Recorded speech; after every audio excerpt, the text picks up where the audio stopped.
Assalamu alaikum. My name is Fatma Hilal. I am your host for this session. I am final year pharmacy student at Suhaili University. So today we are starting our NSRIP basic course. It is my pleasure to welcome Dr. Sabar Razak and all the participants on behalf of Pharmacist Mentorship Platform. Now, I would like to introduce Dr. Sabar Razak. Dr. Sabar Razak is a PhD scholar and lecturer, Faculty of Pharmacy at Salim Habib University. She has expertise in novel drug synthesis, analytical chemistry, nanotechnology, drug interaction, and stable studies. Her research contribution published in reputable scientific journals. She is committed to advancing research excellence and guiding future pharmaceutical scientists. She is a mentor to emerging researchers through Pharmacist Mentorship Platform. We are truly honored to have her with us today. Over to you, Dr. Sabarza. Assalamualaikum everyone. This is me, Sabar Azab. Thank you so much for the introduction, Fatma, for your kind introduction. I hope everyone has joined our session. Should I start? I think it's 23 members already. Yes, ma'am. Okay. So, Fatma has introduce myself and let you know कि हमारा topic जो है वो topic क्या है basically through this platform, that is Pharmacist Mentorship Platform. We are having a research program that will enable students to identify the basic knowledge of the research, and obviously it will lead to the advanced expertise of the research. What is research? So basically, we are going to introduce the research. This is the topic. It's not a domain. Basically, if we see the research and scientific writing, what do you understand? What is the research? So basically, अगर मैं बात करूं research की, तो आपको ये idea हो, अब तक आपने सिर्फ ये सुना होगा कि रिसर्च करनी है, रिसर्च को प्रेजेंट करना है. If you are initial level of basic, if you are here to gain the basic knowledge of research, तो सबसे पहले हम इंट्रोड्यूस करेंगे कि रिसर्च होती क्या है. अगर मतलब it is not dependent on a particular subject or particular field. It can be done for every anyone. It is helpful for all students. So basically आज का जो मेन जो हमारा टॉपिक है उसमें हम ये डिस्कस करेंगे कि रिसर्च होती क्या है. It doesn't relate to any of the department. It will be applicable to all the fields, चाहे वो इंजीनियरिंग हो, फार्मेसी हो, MBBS हो और any other fields, arts, commerce, कोई भी रिसर्च. सिंपली एक रिसर्च होती क्या है, उसको करते क्यों है और उसको करने का पर्पस क्या है. How does a big idea become a proven fact. आपके पास एक यू हैव एन आइडिया, उस आइडिया को प्रूवन फैक्ट को कन्वर्ट करना इज अ रिसर्च. बेसिकली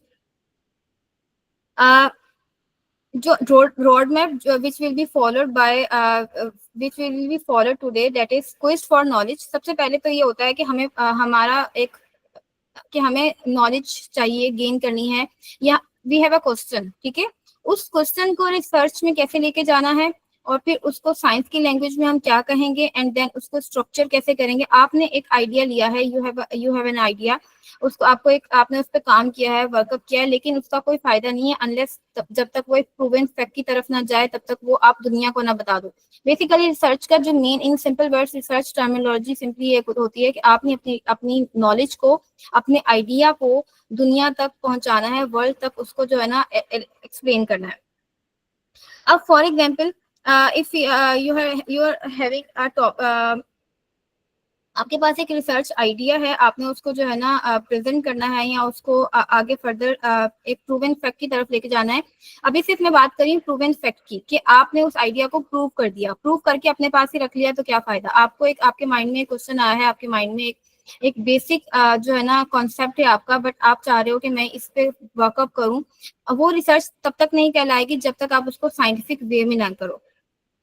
सबसे पहले ये सब कुछ स्टार्ट होता है, research basically start with the question, कि आपका क्वेश्चन क्या है। एक सवाल, सिर्फ एक सवाल, एक क्वेश्चन जो कि आपके माइंड में आया है, आप उस पर काम करना चाहते हो, आप उस पर स्टडी करना चाहते हो, रिसर्च करना चाहते हो। ये वर्ड आपने सुना होगा, रिसर्च करना चाहते हो। तो रिसर्च होती क्या है?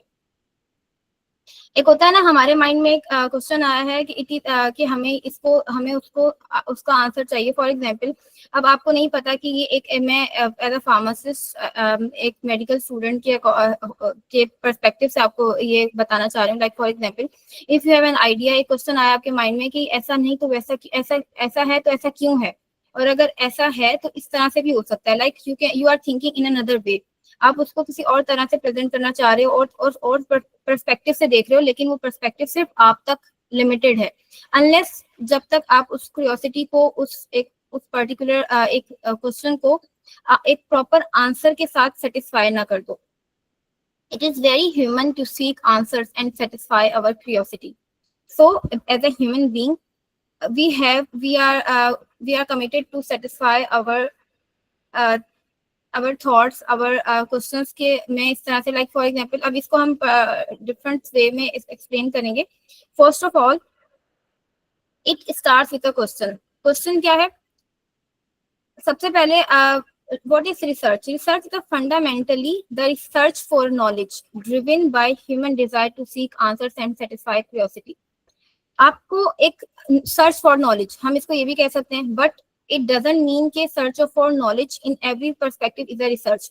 रिसर्च एक साइंटिफिक तरीके से की जाती है, साइंटिफिक मेथड्स इसमें इन्वॉल्व होते हैं, एक पर्टिकुलरली फुल कंसिडरेशन के साथ एक साइंटिफिक वे में हम उसको डील करते हैं। लाइक फॉर एग्जांपल, जैसे एक डॉक्टर के पास एक पेशेंट आता है, पहले उसके सिम्टम्स को पहले हिस्ट्री ली जाती है, उसके सिम्टम्स पूछे जाते हैं, सिम्टम्स के बाद उस पे डिफरेंशियल डायग्नोसिस की जाती है। लाइक 3 to 4 कंडीशंस हो सकती हैं, उसमें से एक को अलग किया जाता है, फिर एक डायग्नोसिस होती है, उस डायग्नोसिस को पर्टिकुलर डॉक्टर फिर उस पर्टिकुलर उस डायग्नोसिस की बेसिस पे उसको ट्रीट करते हैं। तो एक पूरा एक सिस्टमेटिक वे है एक पेशेंट को डील करने की। ऐसा नहीं है कि एक डॉक्टर पेशेंट आया है, उसको बस उसको फौरन से जो है ना मेडिसिन प्रिस्क्राइब कर दी। It is a systematic way.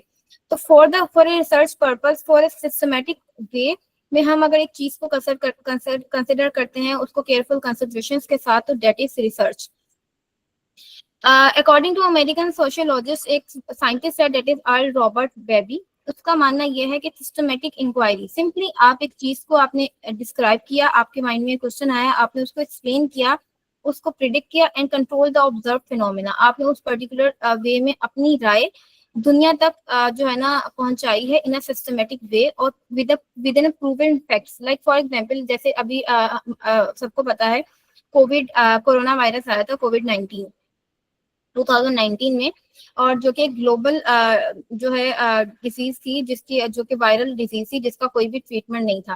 तो डेट वाज अ क्वेश्चन कि अब इसके लिए हम क्या कर सकते हैं, इसको हम कैसे, अगर कोई साइंटिफिक वे में ना सोचे, बस ठीक है एक डिजीज है, लोग peoples are dying, it's fine, हम उसको जो है ना उसको साइंटिफिक वे में उस पर रिसर्च नहीं कर रहे, या तो साइंटिस्ट का बेसिकली काम यही होता है कि वो उसको पर्टिकुलरली रिसर्च साइंटिफिक मैनर में उसको डील करें, उसकी इंक्वायरी करें, उस पे जो है ना क्वेश्चन मार्क जो है उसको रिमूव करने की कोशिश करें।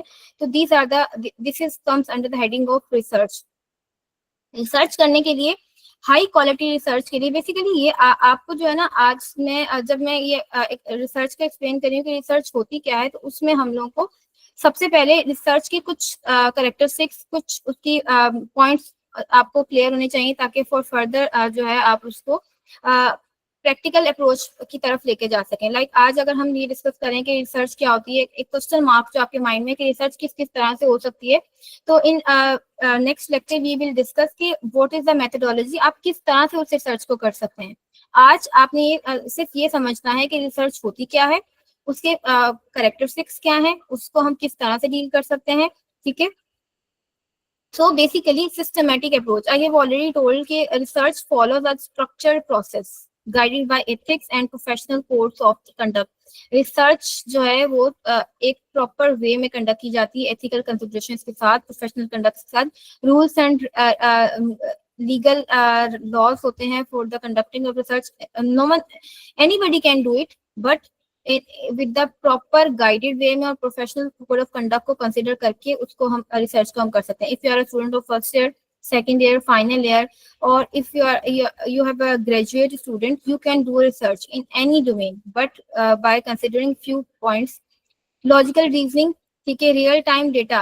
आपने जो भी मैंने सबसे पहले ही बात की थी विद इन प्रूवन फैक्ट्स को कंसिडर करके उसके अकॉर्डिंग जो है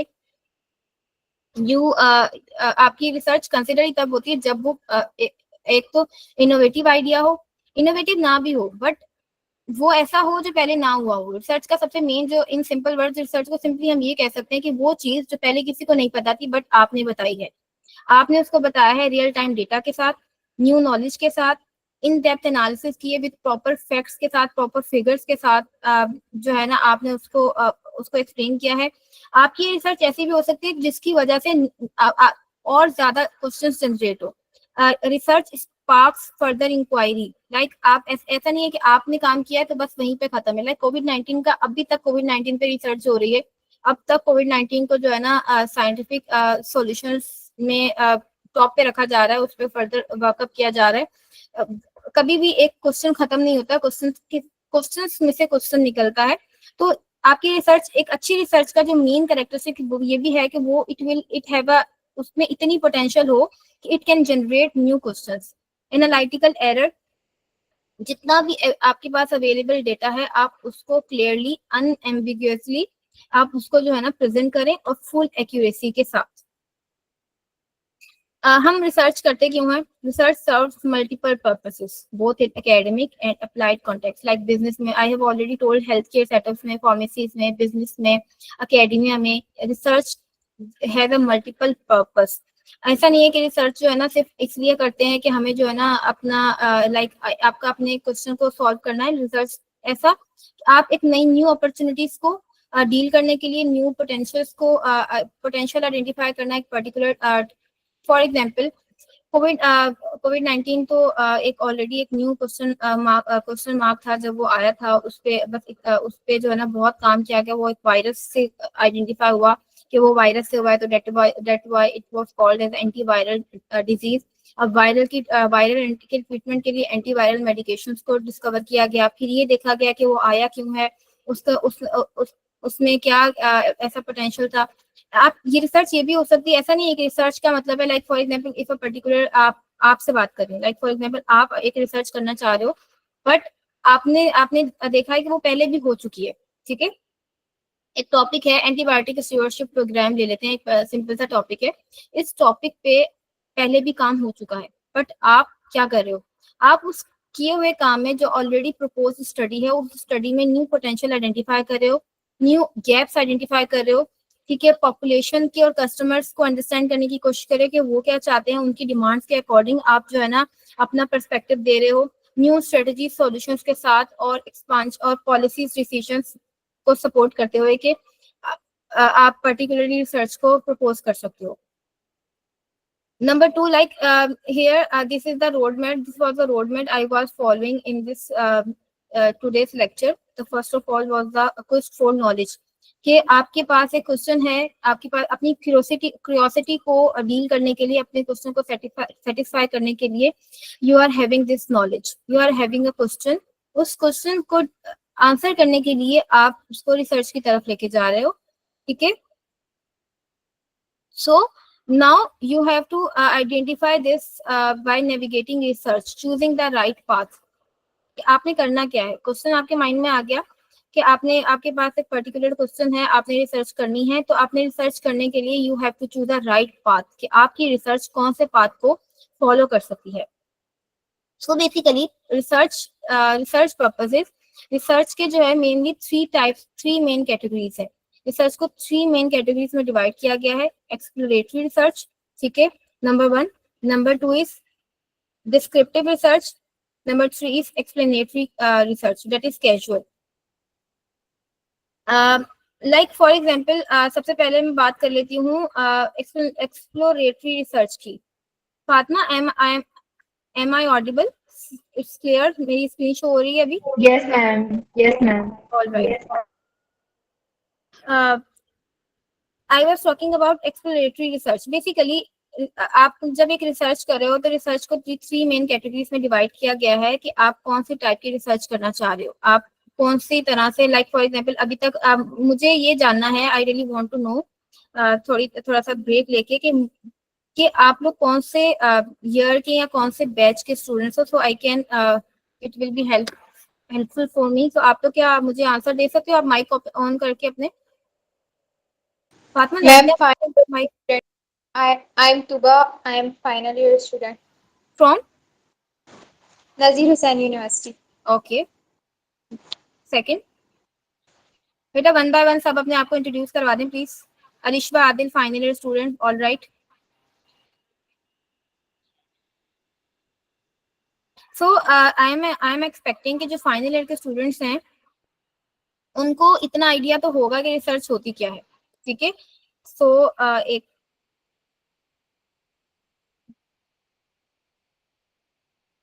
final year graduate Hamna Khalid is a graduate student, 3rd year from JSMU. Okay, others, Priyanka from the graduate, Abdul Wahab 4th year, Mahanur final year student. Okay. So I am getting most of the responses from final year students. So it means final year students ने पहले research के बारे में थोड़ा बहुत तो सुना ही होगा. Alishba Baloch from 3rd year from Pumps, Aisha Baloch, Mariam from SHU final year, Maham Sheikh. All right. Asha Razak from Pumps, Zainab. Okay. मेरा ये basically purpose of this एक मिनट from Veena Kumari. All right. Aamna Ibrar. Okay, fine. Basically आप लोग जो है mostly from final year to 3rd year के students हो जिनको इतना ही नो हाउ तो होगी कि रिसर्च होती क्या है. सो आज के पर्पस में आप लोगों को ये पता होना चाहिए कि रिसर्च होती क्या है और रिसर्च को हम किस किस तरह से कर सकते हैं. आप लोगों ने मोस्टली अगर सोहेल यूनिवर्सिटी के स्टूडेंट्स है तो they are having a hospital setup. इनको आइडिया होगा कि हॉस्पिटल्स के साथ इन लोग अपना डेटा कलेक्ट किया है, डेटा पे वर्कअप किया है. तो जो इस तरह की रिसर्च है जिसमें आप लोग जो है जो पुअरली अंडरस्टूड प्रॉब्लम्स हैं उसको एक्सप्लोर करने की कोशिश कर रहे हो. अनस्ट्रक्चर्ड अप्रोच है जिसमें आप ओपन एंडेड क्वेश्चनिंग कर सकते हो, आप लोगों से हिस्ट्री ले सकते हो, इंटरव्यू कर सकते हो, परसेप्शंस, लाइक आप एक पर्टिकुलर पेशेंट का या पर्टिकुलर कस्टमर का, पर्टिकुलर टारगेट ऑडियंस का पर्सपेक्टिव ले रहे हो. तो that is called exploratory research, जिसमें आप पुअरली अंडरस्टूड प्रॉब्लम्स को रिजॉल्व करने के लिए या न्यू प्रॉब्लम को रिजॉल्व करने की कोशिश करते हो. इसमें कोई स्ट्रक्चर नहीं है, इसमें स्ट्रक्चर्ड नहीं है. आप अनस्ट्रक्चर्ड वे में, like for example you are dealing, आपने एक इंटरव्यू ले लिया. रिसर्च को बहुत तरह से हम कर सकते हैं. इसको हम थोड़ा सा प्रेजेंटेशन से हट के बात कर रही हूँ मैं इसमें, लाइक मैं आई एम सेइंग रिसर्च को हम डिफरेंट वेज में कर सकते हैं. एक तो हम इस तरह से भी कर सकते हैं कि आप इंटरव्यूज ले रहे हैं, आपने लोगों से, लाइक सोहेल यूनिवर्सिटी के स्टूडेंट्स फॉर एग्जांपल या जेएसएमयू के हैं जिनके पास हॉस्पिटल डेटा है, आपने पेशेंट से इंटरव्यू ले लिया, पेशेंट की हिस्ट्री ले ली, आपने एक डेटा कलेक्ट किया है. That is open ended question. आपके अपने माइंड की अपनी अकॉर्डिंग आपने क्वेश्चनिंग की. That is called exploratory research. On the other hand descriptive research में ये होता है कि आप पर्टिकुलरली स्ट्रक्चर्ड अप्रोच यूज करते हो. Structured approach mean structured manner में. लाइक डिस्क्रिप्टिव है उसमें आप सर्वे बेस्ड मोस्ट कॉमनली, लाइक हम नेक्स्ट लेक्चर में जब हम मेथोडोलॉजीज को डिस्कस करेंगे तो हम ये डिस्कस जरूर करेंगे कि आप कौन सी रिसर्च किस तरह से कर सकते हो. तो डिस्क्रिप्टिव मोस्ट कॉमनली आप लोग सर्वे बेस्ड, जिसमें आप स्टेटिस्टिक्स लगा सकते हो, जिसमें आप ये कर सकते हो नंबर्स में आप बता रहे हो, डिस्क्रिप्टिव वे में आप उसको डील कर रहे हो. और कैजुअल जो है इसमें आप हाईली स्ट्रक्चर्ड होता है, हाइपोथेसिस डिलीवर्ड होता है. और मोस्ट कॉमनली जो है ना इसमें आप असेस कर रहे हो, लाइक फॉर एग्जांपल आप जो है ना ये असेस कर रहे हो कि पेशेंट जो है कंप्लायंस है या नहीं है. ऑलराइट. इसको हम फर्दर जब करेंगे वन बाय वन, अब इसको हम जब प्रॉपरली करेंगे तो आपको ये क्लियर हो जाएगा.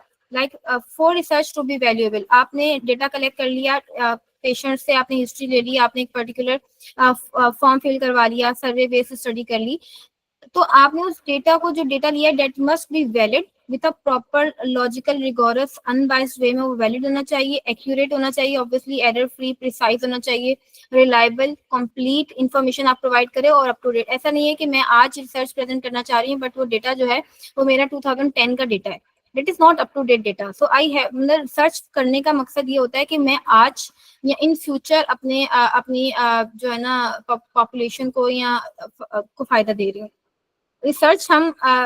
रिसर्च जो है उसको बेसिकली प्रिसाइसली और कंप्लीट वे में इस तरह से करना होता है कि आप उसको जो है लोगों के लिए फायदा दे रहे हो, उसको जो है ना एक पर्टिकुलर एक बहुत प्रॉब्लम को रिजॉल्व, सिंपली आप एक प्रेजेंट प्रॉब्लम को रिजॉल्व करने की कोशिश कर रहे हो। Language of science, like for example, अब हम बात करें, मैंने अभी सिंपली आपको रिसर्च बताया कि रिसर्च होता क्या है, रिसर्च अच्छी बातें बता दी रिसर्च की कि रिसर्च क्या होता है। रिसर्च को जो है ना सिस्टमेटिक वे में करना है, लॉजिकल होनी चाहिए, रियल टाइम डेटा होना चाहिए, प्रॉपर डीप एनालिसिस करें उस पर्टिकुलर आपकी रिसर्च से, न्यू क्वेश्चन स्पार्क होने चाहिए, एक्यूरेट होनी चाहिए, ठीक है, कंप्लीट होनी चाहिए। सो उसको आप ने सब कर लिया, यू हैव डन एवरीथिंग, आपने जो है ना उसको बहुत तरीके से लॉजिकल वे में कर लिया, बट उसका मुझे कैसे पता चलेगा एज अ ऑडियंस या एज अ ऑथर, मुझे कैसे पता चलेगा कि you have done something new, unless जब तक आप उसको शेयर नहीं करोगे विथ मी, जब तक आप अपनी डिस्कवरीज को, अपनी इनोवेशन को, अपनी आइडियाज को, अपनी क्यूरियोसिटी जिसको आपने रिजॉल्व कर लिया, अपने एक कुछ न्यू पॉइंट ऑफ व्यू आप लेके आए हैं, तब तक जब तक आप मुझे बताएंगे नहीं, मेरे साथ डिस्कवर नहीं करेंगे, it's not me, it's the world, आप सबके साथ शेयर करना चाह रहे हो, so it's called sharing your discoveries. तो डिस्कवरीज बेसिकली अपनी रिसर्च को साइंटिफिक राइटिंग में लेके आना, लिंक करना, that is called scientific writing, a formal structured way of communicating scientific research findings and data analysis. Like जितना आपने काम किया है अब तक, उस सब को एक फॉर्मल स्ट्रक्चर्ड वे में प्रेजेंट करना। एक मिनट, मैं अपनी स्क्रीन शेयर करना चाह रही हूँ दूसरी इसमें।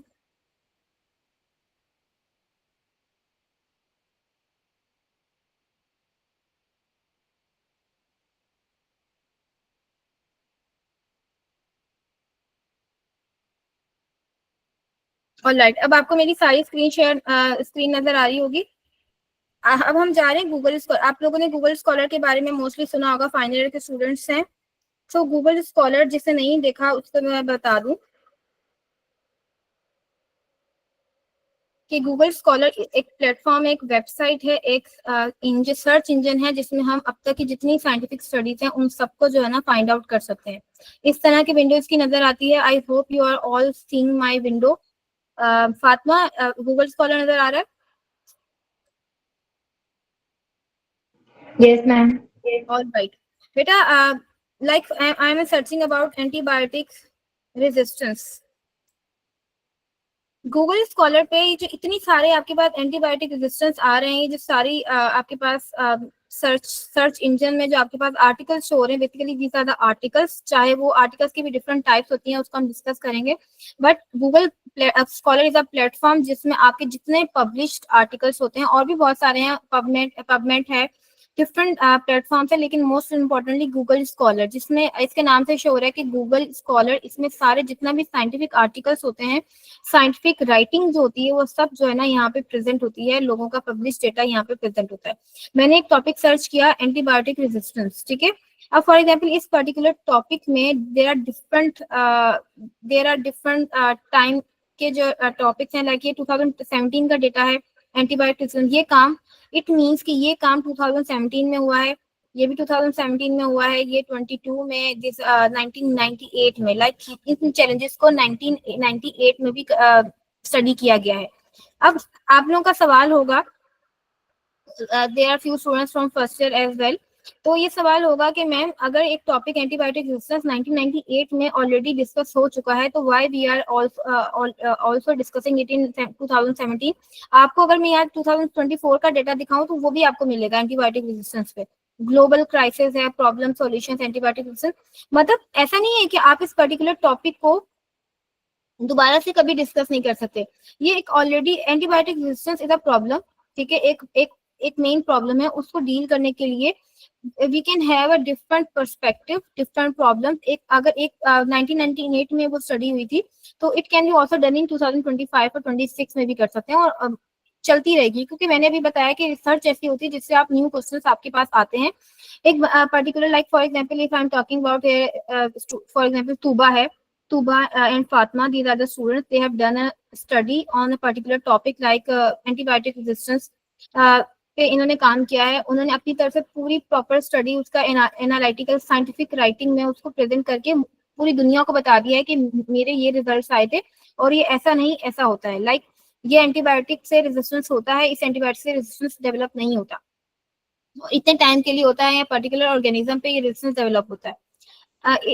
आई मीन टू से, मेरे कहने की मकसद ये है कि एंटीबायोटिक रेजिस्टेंस के बारे में फातिमा और तुबा ने जो बात कही है, हो सकता है कि कोई और student like for example Vaniya है, वो उसमें कुछ और क्वेश्चन मार्क क्वेश्चन सॉल्व करना चाह रही हैं, उससे रिलेटेड कोई और बात करना चाहिए। तो it can be done in every possible way, और जब सब पॉसिबल वेज ने उसको कर लिया है, फिर भी कोई ना कोई टॉपिक रह ही जाएगा। अगर फॉर एग्जांपल लाइक यहाँ पे मैं इसको खोल के देखना चाह रही हूँ, लाइक को selection for antibiotic resistance bye environmental contaminants, this is the research article है। रिसर्च आर्टिकल में यहाँ पे टाइटल है, this is the abstract. Abstract क्या होता है? एब्स्ट्रैक्ट बेसिकली एक पर्टिकुलर, अच्छा ये एक एब्स्ट्रैक्ट है, दिस इज इंट्रोडक्शन, ये प्रॉपर पूरा रिसर्च आर्टिकल है, ठीक है। अब मुझे ये बात बताएं कि अगर फॉर एग्जांपल ये इनके ऑथर्स का नाम क्या है? इनके ऑथर्स हैं, these are the Laura May and Mary Amy, these are the authors. अगर ये ऑथर्स ये बात या इसको साइंटिफिक वे में नहीं लिखते, तो मुझे कैसे पता चलता कि they have done this research? So for anyone who are doing something new, something interesting और समथिंग इनोवेटिव, तो उसको साइंटिफिक वे में प्रेजेंट करना होता है ताकि हमें पता चले। तो that is called scientific writing, a formal and structured way of communicating. एक how you are communicating with public, अपनी फाइंडिंग्स को कैसे प्रेजेंट करना है, डेटा को कैसे एनालाइज करना है, ये सब आप सीखोगे। लाइक फॉर एग्जांपल अब आपको पता चल गया कि रिसर्च क्या होती है। रिसर्च कोई भी वो चीज जिसके बारे में एक नॉलेज को for the gaining of new knowledge को गेन किया है आपने, उस पे फर्दर उस पे जो है ना साइंटिफिक वे में, स्ट्रक्चर्ड वे में उसको कंडक्ट किया है रिसर्च को, और अब now you are linking that research with scientific writing, कि कैसे आप उसको साइंटिफिक वे में प्रेजेंट करोगे। तो that is called scientific writing. Research research generates new knowledge, ठीक है, but for it to contribute to the science and society it must be communicated effectively. जब तक वो कम्युनिकेट नहीं करेंगे आप, जब तक वो इफेक्टिवली बताएंगे नहीं, कम्युनिकेट नहीं करेंगे, तब तक वो जो है वो रिसर्च का कोई फायदा नहीं है, क्योंकि वो सिर्फ आप तक लिमिटेड है। आपने उसको पॉपुलेशन तक, सोसाइटी तक पहुंचाने के लिए you have to work up for this, you have to do scientific writing. Scientific writing should be clear, structured and in credible manner.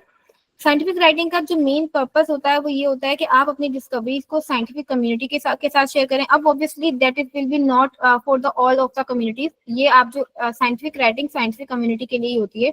आप लोग सब लोग यहाँ पे जो 30 to 40 स्टूडेंट्स हैं, 50 स्टूडेंट्स, जो सब यहाँ पे आज प्रेजेंट हैं, that is only because of the because they are scientific community, they want to be a scientific community.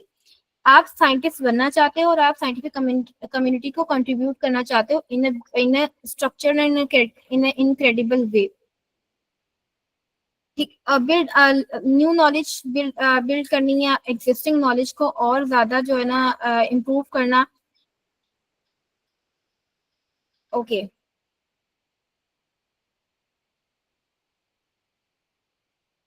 Effective scientific writing is distinguished by, अच्छा बेटा एक और इम्पोर्टेंट बात इसमें ऐड ऑन करना चाहूंगी। Like for example scientific writing जो है आप लोग कर रहे हो, साइंटिफिक वे में उसको प्रेजेंट कर रहे हो, बट वो साइंटिफिक कम्युनिटी के लिए आप लोग ये काम कर रहे हो, वो तब तक यूजलेस है जब तक आप इसको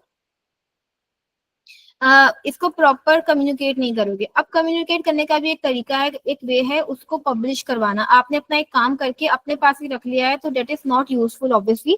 उसको यूजफुल करने के लिए you have to publish in a right way, in a right manner, in a right journal. जैसे आपकी एक बुक है डेट इज पब्लिश्ड और प्रिंटेबल बुक है आपके पास, वो भी कहीं ना कहीं पब्लिश्ड होगी, उसके पब्लिशर्स होंगे, उसके जो है ना कहीं वो ऑनलाइन अवेलेबल है।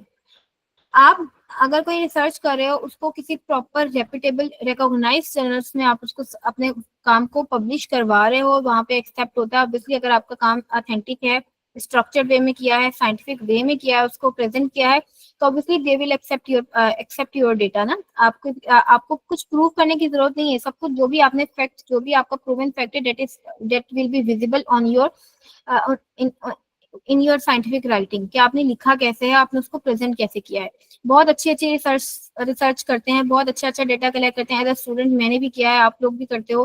हॉस्पिटल से डेटा कलेक्ट कर रहे हैं, न्यू इनोवेटिव आइडियाज भी आ रहे हैं, but that are not useful until it's in you only. जब तक आप उसको सोसाइटी के साथ, कम्युनिटी के साथ शेयर नहीं करोगे, उसका कोई फायदा नहीं है।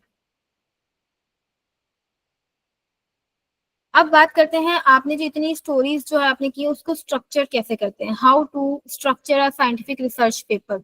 एक साइंटिफिक रिसर्च पेपर में 4 मेन कंपोनेंट्स होने चाहिए। आपने इमराड 4 मेन कंपोनेंट्स में जो सबसे जो स्ट्रक्चर, आप बस एक बात याद रख लो, डेट इज इमराड। इमराड क्या होता है? इमराड जो है basically it's the model. IMRAD की फुल फॉर्म है introduction, method, result and discussion. This is IMRAD. एक पेपर में ये 4 पार्ट्स, 4 कंपोनेंट्स जो हैं वो इम्पोर्टेंट होते हैं।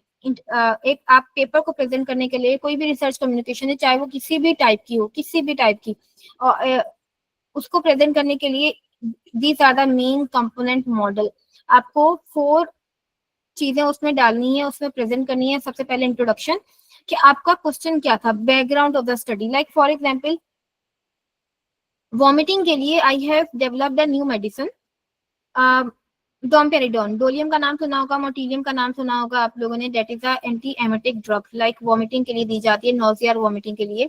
ठीक है, अगर कोई नॉन मेडिकल स्टूडेंट है तो बेसिकली उल्टी के लिए हम ये देते हैं, नोजिया वॉमिटिंग के लिए we are having anti emetic drug that is domperidone. Different और भी बहुत सारी है, but I am talking about just giving an example, domperidone. Domperidone पे मैंने काम किया है, मैंने ये देखा है कि डोमपेरिडोन सिर्फ वॉमिटिंग को ट्रीट नहीं करता, बल्कि वो गैस्ट्रिक मोटिलिटी को या स्टमक में डायरिया को भी ट्रीट कर रहा है। फॉर एग्जाम्पल, या कॉन्स्टिपेशन है तो उसको भी ट्रीट कर रहा है, स्टमक की मोटिलिटी को इंक्रीज कर रहा है।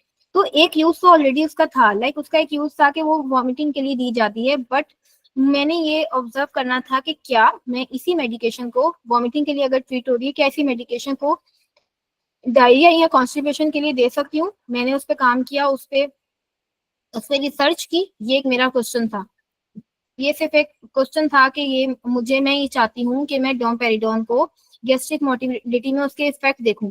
अब क्वेश्चन का मतलब ये नहीं होता कि लास्ट में आंसर पॉजिटिव ही आए। लाइक आपने अगर ये सोचा है कि कि डोमपेरिडोन को आपने कॉन्स्टिपेशन में देना है, तो इट डजंट मीन कि वो कॉन्स्टिपेशन में दिया जा सकता है। वो डिपेंड करता है, आपने रिसर्च की है। आप रिसर्च का मतलब ये नहीं होता कि रिजल्ट वही आएंगे जो आपने चाहे हैं। रिसर्च का मतलब ये होता है कि आपके पास एक क्वेश्चन था, क्या क्वेश्चन था और उसका ऑब्जेक्टिव था कि मैं ये चाहती हूँ कि ये एक मेडिकेशन, ये दोनों पर्पस के लिए यूज हो रहा है। नोजिया के लिए तो यूज हो रहा है, साथ साथ कॉन्स्टिपेशन या डायरिया के लिए भी यूज हो जाए। तो this is your research question. तो इंट्रोडक्शन वाले पार्ट में आप ये मेंशन करते हैं कि आपका क्वेश्चन क्या था और आपके माइंड में ये आइडिया आया कैसे। लाइक इस पर्टिकुलर कंसर्न से आप क्या फायदा दे सकते हो। आप ये फायदा दे सकते हो अपने पेशेंट्स को कि if patients are having both the conditions at the same time, mostly ऐसा होता है कि नोजिया, वॉमिटिंग, डायरिया एक साथ होता है। आप लोगों ने फाइनल ईयर के स्टूडेंट तक ने तो ये याद हो गया होगा कि नोजिया, वॉमिटिंग, डायरिया ये मोस्ट कॉमन सिम्टम्स हैं। ठीक है, तो नोजिया वॉमिटिंग के लिए एक पर्टिकुलर मेडिकेशन ट्रीट हो रही है, बट डायरिया के लिए नहीं हो रही है। तो मेरा ये विजन था कि मैं चाह रही थी कि एक ही मेडिकेशन में ये तीनों सिम्टम्स को ट्रीट कर दूं। अब मुझे नोजिया वॉमिटिंग के लिए मैं अलग से एक मेडिकेशन ले रही हूँ, डायरिया के लिए अलग से ले रही हूँ। तो मेरा एक मेन कंसर्न ये था कि मैं एक ही मेडिकेशन से अपनी ये तीनों सिम्टम्स को ट्रीट कर लूं। It will be beneficial for patient, उसके लिए कॉस्ट इफेक्टिव होगा ऑब्वियसली, उसको परचेज नहीं करना पड़ेगा, मल्टीपल ड्रग्स उसके पैसे बचेंगे, जो कि हमारा मेन एज अ फार्मासिस्ट हमारा मेन एजेंडा ये होता है कि हमें पेशेंट के लिए कॉस्ट इफेक्टिव और पेशेंट की कंप्लायंस का ख्याल रखना होता है। लाइक एक पेशेंट अगर एक मेडिसिन से ठीक हो सकता है तो why they are having 2 or 3 medications।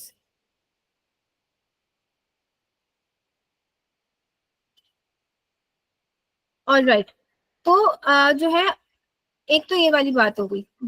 ये सारी बातें हम मेंशन करेंगे इंट्रोडक्शन में, रिसर्च क्वेश्चन में, कि आपका बैकग्राउंड क्या है, आपका ऑब्जेक्टिव क्या था और ये रिसर्च क्वेश्चन कहाँ से आया। इसको बहुत मल्टीपल वेज से हम लिख सकते हैं। तो ये एक तो ये हो गया। Number 2 is method. जो इमराट के मॉडल में दूसरी बात आती है, वो आती है मेथड्स की। मेथड्स क्या यूज किया है आपने फॉर कंडक्टिंग दिस स्टडी। अगर मैं केमिस्ट्री बैकग्राउंड से बिलोंग करती हूँ, मैं इसको एनालिसिस करना चाह रही हूँ, मैं इसकी टेस्टिंग करना चाह रही हूँ, तो ऑब्वियसली मेरा स्टडी डिजाइन कुछ और होगा, वो काम मैंने लैब में किया है। अगर मैं फार्माकोलॉजी की स्टूडेंट हूँ या मैंने उसको एनिमल्स पे टेस्ट करके देखा है, कि मैं एनिमल्स को खिला के देख रही हूँ, उसको पिला के देख रही हूँ, अपनी मेडिकेशन ड्रग उसमें इंट्रोड्यूस करा रही हूँ, इंजेक्ट करा के देख रही हूँ, तो that is a different method. अगर मैं उसको सिर्फ सर्वे करके देख रही हूँ कि 10 फॉर एग्जाम्पल 20 पेशेंट्स ने वो मेडिकेशन खाई थी डोम्पेरिडोन, उसको मैं कंपेयर करूंगी कि उसका नोजिया वॉमिटिंग डायरिया तीनों ट्रीट हो गया या जस्ट नोजिया वॉमिटिंग ट्रीट हुआ है, डायरिया के लिए उसको कोई और मेडिकेशन लेनी पड़ी थी। तो इट्स अ डिफरेंट मेथोडोलॉजी। आप इसको ह्यूमन बेस्ड मेथड अलग है, आप इसको साइंटिफिक है। मतलब मैं ये अभी आपको मेथोडोलॉजिस्ट नहीं बता रही हूँ, जस्ट मैं ये एक्सप्लेन करना चाह रही हूँ कि जो भी मेथड आपने उस पर्टिकुलर क्वेश्चन को रिजॉल्व करने के लिए यूज किया है, that is will be written as a methodology या मेथड। ठीक है, उसमें आप ये देखोगे कि आपने स्टडी डिजाइन क्या लिया था, प्रोसीजर क्या था और मटेरियल्स क्या यूज किए थे। लाइक अगर फॉर एग्जांपल मैं इसको लैब में परफॉर्म कर रही हूँ, एनालिसिस कर रही हूँ, सिस्टम कंप्यूटेशनल टेक्निक्स के थ्रू इसको करके देख रही हूँ, तो मैं वो मटेरियल्स यूज करूंगी कि इसमें मेंशन क्या किया था। Number 3 is results. रिजल्ट्स क्या होते हैं, आपने आपका ऑथेंटिक डेटा, जो कि शुरू से हम पढ़ते हुए आ रहे हैं, हम ये देखते आ रहे हैं कि that will be your proven data, proven fact. और इसके अलावा फाइंडिंग्स डेटा जो है वो एक्यूरेट होना चाहिए, रिलायबल होना चाहिए। तो यहाँ पे वो सारा प्रॉपरली स्टेटिस्टिकल स्टेटिक्स लगा के, टूल्स लगा के आप उसको प्रेजेंट करते हो रिजल्ट। डिस्कशन में ये होता है कि आप इस रिजल्ट को इंटरप्रेट करें। फॉर एग्जाम्पल मैंने बता दिया रिजल्ट्स में कि 10 टैबलेट्स में 20 पेशेंट्स से का मैंने ग्रुप बनाया था, 2 ग्रुप्स बनाए थे 20 पेशेंट्स के। उनमें से 25 पेशेंट्स को, मतलब 40 पेशेंट टोटल, 2 ग्रुप्स हैं। एक ग्रुप में ट्रीट हो गया और एक ग्रुप में ट्रीट नहीं हुआ। This is my data, raw data है। अब आप डिस्कशन में उस रिजल्ट को इंटरप्रेट करोगे और फिर आप बताओगे कि उसको लिटरेचर के साथ कंपेयर करोगे और उस पर पर्टिकुलर फोकस करोगे और अपनी रिसर्च का फायदा बताओगे कि देखो मैंने ये काम किया था, इसका ये फायदा है, इसको हम इस तरह से डील कर सकते हैं, पहले स्टडी हुई थी, पहले जो है ये इस वर्क हुआ था। अब एक इम्पॉर्टेंट बात है लिटरेचर। आप लोगों ने सुना है व्हाट इज लिटरेचर? लिटरेचर पहले क्या होता है? Literature previous existing work. Yes, ma'am. पहले का जो काम किया हुआ है, अब पहले की जो स्टडीज की हुई है, उसको हम किस तरह से यूज कर सकते हैं अपनी करंट स्टडी में। Like you can't done anything जब तक आप उसको जो है ना पहले प्रीवियस फैक्ट्स के थ्रू आपको देखोगे। कोई भी स्टडी करेंगे हम, नेक्स्ट लेक्चर में obviously we will do literature review, literature survey के कैसे करते हैं। लिटरेचर क्या होता है? लिटरेचर सिंपली आपने प्रीवियस काम को, एग्जिस्टिंग वर्क को आप कह सकते हो कि दिस आर द लिटरेचर। पहले का काम है, उसको प्रेजेंट करने के लिए आप उसको यूज करके, एग्जिस्टिंग लिटरेचर को यूज करके अपने डेटा को कंपेयर भी कर सकते हो कि ये हमारा प्रीवियस काम ऐसा हुआ था, लेकिन इसमें इन्होंने ये रिजल्ट्स आए थे, बट मैंने ये स्टडी इस तरह से की है तो मेरे रिजल्ट्स ऐसे आए हैं। तो आप डिस्कशंस में अपने रिजल्ट्स को कंपेयर करते हैं विद द प्रीवियस डेटा और उसकी हाईलाइट करते हैं उसकी इंपॉर्टेंस को। तो this is a basically it's a background, it's the most important structure कोई भी रिजल्ट कम्युनिकेशन के लिए। अब रिसर्च, चाहे आप साइंस के स्टूडेंट हो, चाहे आप इंजीनियरिंग के स्टूडेंट्स हो, आप मैथ्स पे कर रहे हो काम, आप जो है आर्ट्स में कर रहे हो, कॉमर्स में कर रहे हो, कोई भी किसी वे में आप साइंटिफिक स्टडी को प्रेजेंट करना चाह रहे हो, तो you will follow this main structure. बस इस स्ट्रक्चर को याद कर लो, डेट इज इमराड स्ट्रक्चर। हर स्टडी में इंट्रोडक्शन आता है, मेथोडोलॉजी आती है, रिजल्ट्स आते हैं और डिस्कशन आती है। हर तरह की स्टडी में आपके 4 कंपोनेंट्स जो है ना, ये मोस्ट इंपॉर्टेंट कंपोनेंट्स होते हैं रिसर्च को कम्युनिकेट करने के लिए। क्योंकि अगर मैं for example if I M communicating only results, मैंने लाइक फॉर एग्जांपल मैंने बताया कि तूबा है एक अभी स्टूडेंट है तूबा खान। तूबा खान ने क्या किया, एक रिसर्च की, जल्दी जल्दी से बस एक रिजल्ट्स लिखे, रिजल्ट्स कंपाइल किए और अपडेट कर दिए। अब मुझे कैसे पता चलेगा कि इसका बैकग्राउंड क्या था, तूबा ने क्या सोच के ये काम किया है और तूबा ने किस तरह से इसको किया है, डिजाइन क्या था और उसको अब उसका फायदा क्या है। अब हो सकता है कि यही रिसर्च अगर एक वानिया कर रही है, फॉर एग्जांपल एक स्टूडेंट है, I am taking random names, मेरे पास जो भी शो रहा है रैंडमली मैं नेम्स कॉल कर रही हूँ। अगर for example if Vaniya is doing the same study लेकिन वो किसी और तरह से करी तो ऑब्वियसली रिजल्ट उसके डिफरेंट आएंगे। और वो किसी और तरह से किसी और वे में उसको करिए, वो डोमपेरिडोन की जगह कोई और ड्रग भी साथ में यूज करिए, या फॉर एग्जांपल उस तूबा ने वो काम पेशेंट्स पे किया था बट वानिया वो काम लैब में करके देख रही है, तो obviously it will differentiate both of the studies. दोनों प्रूवन है, दोनों स्टडीज हमारे काम को सपोर्ट कर रही होंगी but in a different way, in a different manner. अच्छा, अब इस सबसे मोस्ट इम्पोर्टेंट जो आज के लेक्चर की सबसे जो इम्पोर्टेंट कम्युनिकेशन है, that is type of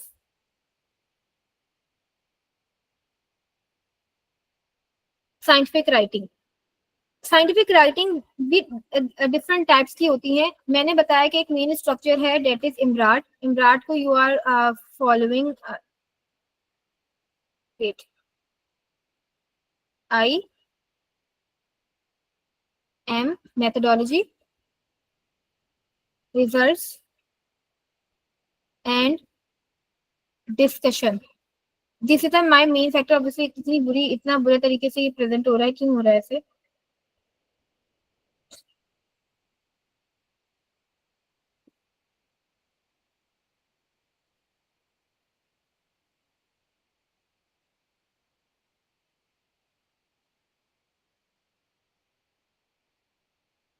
Imran,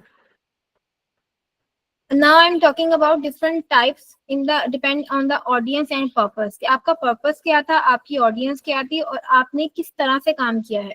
अब for example these are the 10 different types of scientific writing. Research article सबसे मेन इंपॉर्टेंट, जो सबसे टॉप पे जो है दैट इज रिसर्च आर्टिकल, जिसकी सबसे ज्यादा साइंटिफिक कम्युनिटी में सबसे ज्यादा इंपॉर्टेंस जो लेता है वो रिसर्च आर्टिकल्स होते हैं। रिसर्च आर्टिकल्स बेसिकली वो काम होता है जो आपने खुद से किया, आपने उसको खुद से प्रेजेंट किया और वो ओरिजिनल होता है। इसमें मेन जो कंपोनेंट आपको याद रखना है डेट इज ओरिजिनल फाइंडिंग्स। आपका अपना काम, लाइक तूबा का अपना एक पर्टिकुलर काम है जो उसने इसको प्रेजेंट किया है, उसने आइडेंटिफाई किया, उसने उसको प्रॉपर राइटिंग की है, उसको प्रॉपर पूरा साइंटिफिक राइटिंग साइंटिफिक वे में उसको किया है, that is research article. Present original finding of in peer review structured by IMRAD. ये इमराट को फॉलो करता है, इमराट के पैटर्न को जो जिसको हम डिस्कस किया वो सबसे मेन फोकस करता है रिसर्च आर्टिकल। ठीक है, सेकंड हमारे पास आता है रिव्यू आर्टिकल। अच्छा, रिव्यू आर्टिकल बहुत इंपॉर्टेंट है और बहुत मजे का भी है इन द सेंस के रिव्यू आर्टिकल में वो होता है कि आपने प्रीवियस एग्जिस्टिंग नॉलेज को समराइज किया है और हाईलाइट किए हैं गैप्स को। लाइक रिव्यू आर्टिकल में you are summarizing and critically evaluating existing knowledge, highlighting their gaps. For example 20 research articles हैं, 20 रिसर्च आर्टिकल्स को कंपाइल करके उसको एक पर्टिकुलर समराइज वे में एक रिव्यू आर्टिकल लिखा है, तो दैट इज रिव्यू आर्टिकल। ये आप सब लिख सकते हो। Like for example you are not in a stage कि आप न्यू आर्टिकल आप लैब में परफॉर्म कर रहे हो या आप हॉस्पिटल बेस्ड डेटा ले रहे हो या आपको ओरिजिनल डेटा भी नहीं मिल रहा है, ओरिजिनल थॉट्स भी नहीं आ रही फॉर एग्जाम्पल, तो you can do review article. Review article पे ये हो सकता है रिव्यू आर्टिकल पे ये हो सकता है कि आप डिफरेंट वेज में, अब आपको ये वापस हम आ जाते हैं यहाँ पे अपने गूगल स्कॉलर पे। ठीक है, गूगल स्कॉलर पे simply like for example I am searching here antibiotic resistance review.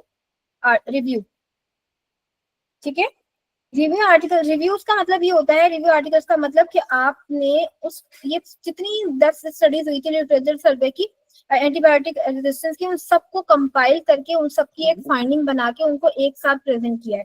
तो ये आप कर सकते हो। आपके लिए सबसे इजी काम ये अभी फिलहाल जब हम फाइनल ईयर के स्टूडेंट्स को या फोर्थ स्टूडेंट्स को एज असाइनमेंट भी दे रहे होते हैं तो रिव्यू आर्टिकल दे रहे होते हैं। रिव्यू आर्टिकल की अपनी एक साइंस है। लाइक उसमें ये होता है कि आप जैसे फॉर एग्जाम्पल मैं यहाँ पे इस रिव्यू आर्टिकल को ओपन कर रही हूँ, तो ये रिव्यू आर्टिकल ओरिजिनल स्टडी नहीं है, इसने ये आर्टिकल सेम वे में किया है, इसका भी एब्स्ट्रैक्ट है, इसका भी इंट्रोडक्शन होगा, इमराट को ये भी फॉलो करेगा, ये इंट्रोडक्शन आ गया, ठीक है, ये स्ट्रेटजीज आ गई, ये सेम वे में। अच्छा, ये रिव्यू आर्टिकल है ना, तो रिव्यू आर्टिकल में मेनली क्या होता है कि ये दूसरे आर्टिकल्स में से डेटा उठा के बस लिखा हुआ होता है। अच्छा, ऑब्वियसली आपने एक टर्म यूज सुनी होगी, फर्स्ट ईयर ने तो शायद ना सुनी हो, प्लेजरिज्म। सुनी है आप लोगों ने, व्हाट इज प्लेजरिज्म? प्लेजरिज्म क्या होता है? Yes ma'am. वेरी गुड, किसी ने जो मतलब अपने आर्टिकल में लिखा हुआ है वो आपने एज इट इज कॉपी कर दिया है। Yes exactly. आप उस पर्टिकुलर किसी और की स्टडी को आप कॉपी नहीं कर सकते, तो रिव्यू आर्टिकल पे कैसे लिखोगे? मैंने रिव्यू आर्टिकल का भी ये बोला कि दूसरों की स्टडीज को कंपाइल करके लिखना है, तो फिर आप कैसे लिखोगे रिव्यू आर्टिकल? दूसरे की स्टडीज को कंपाइल करेंगे और फिर उसमें जो रिसर्च गैप होगा उसको फाइंड आउट करके अपनी स्टडी लिखेंगे। ऑल राइट, और कोई एनीवन, एनी अदर? अच्छा, रेफरेंसेस ऐड करेंगे, और बेटा गलत भी बता दो, कोई बात नहीं, हम डिस्कस कर रहे हैं।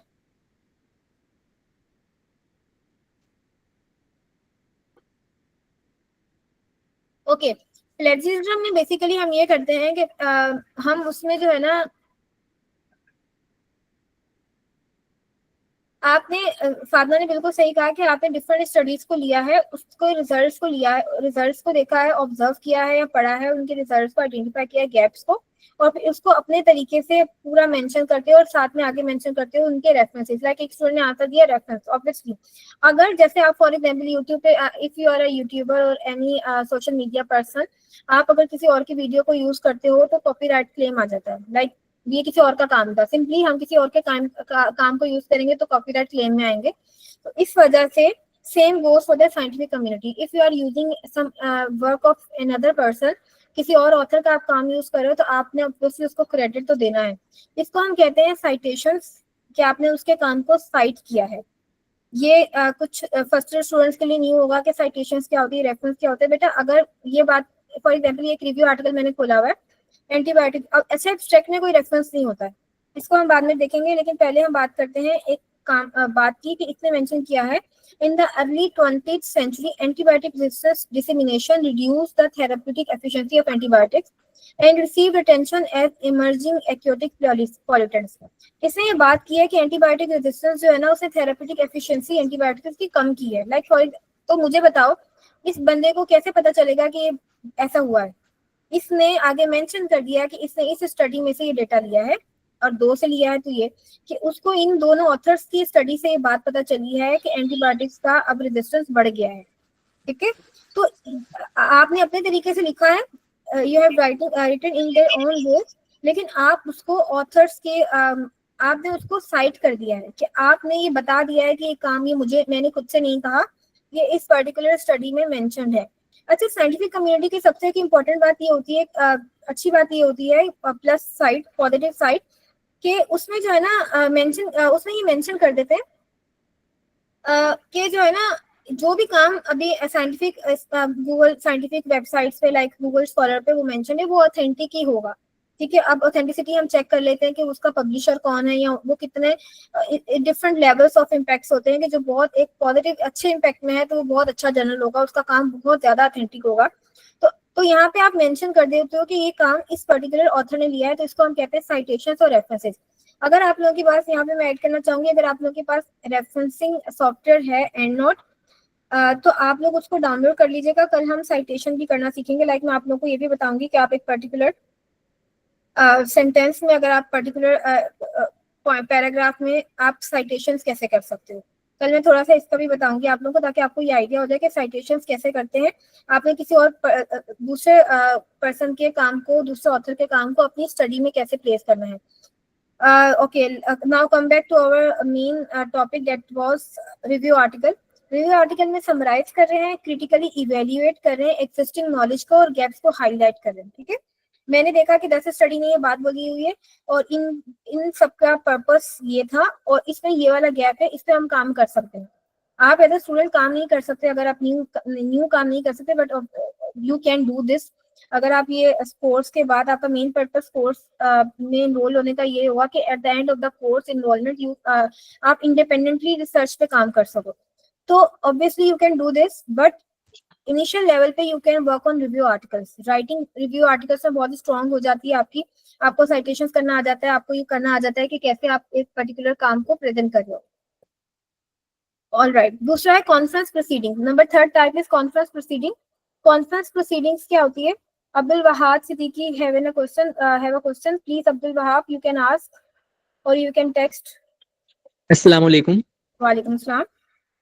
मिस, मेरा क्वेश्चन ये था कि जैसे कि आपने बताया था डिफरेंस उसका रेफरेंस का और साइटेशन का। तो साइटेशन बेसिकली ये होती है ना, अब मैंने एक लाइन एक आर्टिकल से ली है, तो अब उस लाइन के एंड में मैं उसका जो ऑथर होगा और ईयर होगा उसको मैं मेंशन करूंगा, और जो मेरा बिल्कुल मतलब आर्टिकल खत्म होने पर जो मैंने ऑथर के नाम डाले हैं वो मेरा रेफरेंस होगा। ये हाँ चीज़ है ना बिल्कुल, दोनों में? जी जी अच्छा, बिल्कुल ये दूसरी बात, जी मुझे दूसरी बात ना ये पूछनी थी, जैसे कि आपने कहा कि एंड नोट हमें डाउनलोड करना है कि कैसे हम रेफरेंस करते हैं, लेकिन वो तो पेड है ना? अच्छा सही है बेटा। एंड नोट ना, अच्छा वैसे and note is a paid software, लेकिन हम उसको अगर आप क्रैक भी कर सकते हैं, मेरे पास अवेलेबल भी है। अगर आप लोगों को मुझसे चाहिए होगा तो I can provide you guys, आप लोग मुझसे ले सकते हैं और आप लोग उसको अपने पास डाउनलोड कर सकते हैं। नंबर वन थिंग, आप इसको जो है ना यूट्यूब की वीडियोस यूज करके आप उसको क्रैक भी कर सकते हैं, इस वर्जन को, जैसे हम एमएस ऑफिस को क्रैक करते हैं।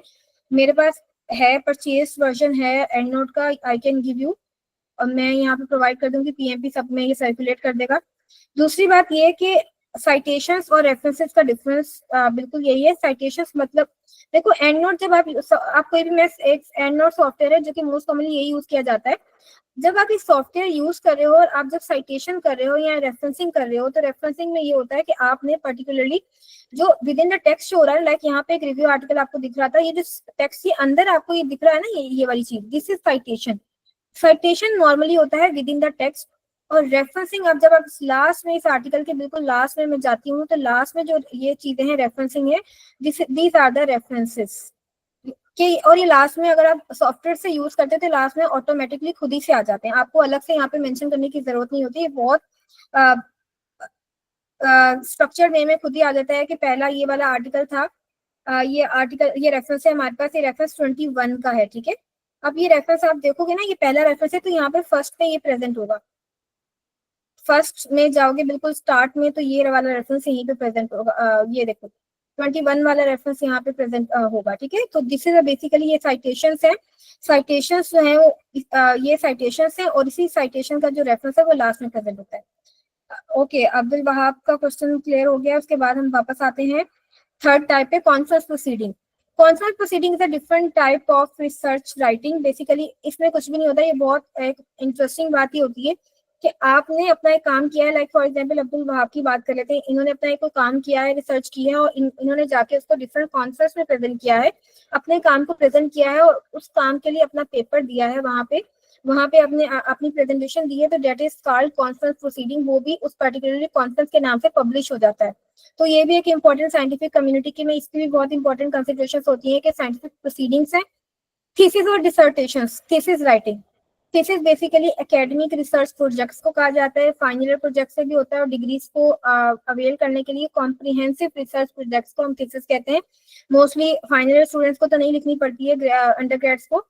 एमफिल और PhD higher advance academic research projects के लिए आपको लिखनी पड़ती है, लाइक एमफिल के लिए आप थीसिस लिख रहे हो, आप पीएचडी के लिए थीसिस लिख रहे हो, तो जब थीसिस आपकी फाइनलाइज हो जाती है डिग्री, तो फिर उसके बाद आपको डिग्री मिलती है। तो इसको थीसिस को हम डिसर्टेशंस भी कह सकते हैं। इज द टेक्निकल रिपोर्ट्स कि आपने एक पर्टिकुलरली आपने एक शॉर्ट रिपोर्ट बनाई है कि ये एक पर्टिकुलर प्रोजेक्ट है, इसके लिए पूरी आपको 20 to 30 पेज का एक राइटअप लिखना नहीं पड़ता। ये शॉर्ट एक टेक्निकल रिपोर्ट होती है जिसमें सिर्फ आपने एक पर्टिकुलर फाइंडिंग्स को एक्सप्लेन कर दिया है कि बस बहुत डिटेल नहीं होती, बस शॉर्ट समराइज वे में होता है। केस स्टडी ये होता है कि आपने इस पर्टिकुलर पेशेंट का डेटा लिया है, उस पर काम किया है, उसको बस आपने एनालाइज किया है। लिटरेचर रिव्यू, वही मैंने आपको बताया कि आपने एग्जिस्टिंग जो काम है, पब्लिश डेटा है, उसको आपने स्टडी किया है। लाइक मैं अगर आपको एक टॉपिक दे रही हूँ, एंटीबायोटिक स्टूवर्डशिप दे रही हूँ, ठीक है, या एंटीबायोटिक रेजिस्टेंस ले लेते हैं, वो ज्यादा इजी है। एंटीबायोटिक रेजिस्टेंस आपने, मैं आपको ये कह रही हूँ कि आप लोगों ने इसका लिटरेचर रिव्यू करना है, तो आप ये क्या करोगे, आप उस पर जितना पब्लिश काम है ना, आप उस सबको स्टडी करोगे, आप उस सबको देखोगे कि इस पे अब तक क्या काम हो चुका है। लाइक एक्सटेंसिव लिटरेचर रिव्यू वो होता है कि अब तक जितना भी काम गूगल स्कॉलर पे या कोई भी प्लेटफॉर्म पे पड़ा हुआ है, वेबसाइट पे पड़ा हुआ है, आपने उस सारे काम को देखना है कि ये इसका लिटरेचर रिव्यू है, ठीक है। एब्स्ट्रैक्ट क्या होता है? Abstract is very important. Abstract क्या होता है कि concise summarize studies of 150 to 250 words, highlighting purpose, method and review. अच्छा, एब्स्ट्रैक्ट जो है ना, अभी हमने एक रिसर्च आर्टिकल खोला हुआ है, उसी पे वापस आते हैं। एब्स्ट्रैक्ट हर साइंटिफिक राइटिंग में इंपॉर्टेंट रोल प्ले करता है। ये देखो एब्स्ट्रैक्ट, ये है यहाँ से लेके यहाँ तक एब्स्ट्रैक्ट है। ये हार्डली 250 या 200 वर्ड्स का होगा, 300 तक भी जा सकता है, डिपेंड करता है आपके काम के ऊपर। इस एब्स्ट्रैक्ट को पढ़ने के बाद मैं पूरी स्टडी को ना भी पढ़ूं तो चलेगा, क्योंकि इस एब्स्ट्रैक्ट में एक एक बात मेंशन की होती है कि बैकग्राउंड को शॉर्ट करके बता दिया जाता है कि इसलिए मैंने किया था, ये मेथड यूज किया है। मतलब सिंपली जो है ना 2 वर्ड्स में या 250 वर्ड्स में आप पूरा एक्सप्लेन कर रहे हो कि मैंने काम क्या किया है। अब अगर मुझे इंटरेस्टिंग लगा तो मैं पूरा पढ़ूंगी, अदरवाइज एब्स्ट्रैक्ट ने मुझे ये बता दिया है कि पेपर में हो क्या रहा है। तो abstract is a short story of the, या हम कह सकते हैं शॉर्ट है, शॉर्ट स्टोरी है। उसने एक्सप्लेन कर दिया है कि पूरे पेपर में नीचे क्या क्या मुझे मिल सकता है।